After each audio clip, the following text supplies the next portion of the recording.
Making the perfect apple pie starts with the crust.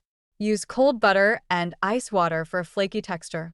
Cut the butter into the flour until it resembles coarse crumbs, then add ice water gradually until the dough comes together. Remember, less handling means a more tender crust. Divide the dough in half, shape into discs, and chill them for at least an hour. This step is crucial. It relaxes the gluten and makes rolling out the dough easier. For the filling, slice 6 to 7 cups of Granny Smith apples. These are your best choice, tart, firm, and they hold their shape well during baking.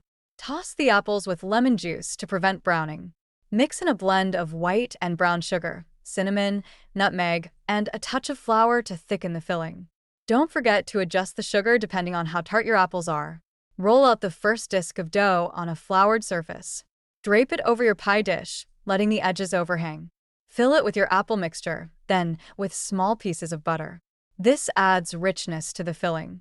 Roll out the second dough disc and place it over the filling. Trim and crimp the edges to seal, and cut a few slits in the top to let steam escape. Here's a tip. Brush the top with an egg wash for that golden brown finish. Bake at 425 degrees Fahrenheit, 220 degrees Celsius for about 45 to 50 minutes until the crust is golden and the filling bubbles through the vents. If the edges brown too quickly, cover them with foil. Let the pie cool for at least 2 hours before slicing. This ensures the filling sets perfectly. Serve and enjoy the classic, comforting flavors of homemade apple pie. Remember, a perfect pie is all about the details. Cold ingredients, resting time, and a little patience go a long way. Happy baking!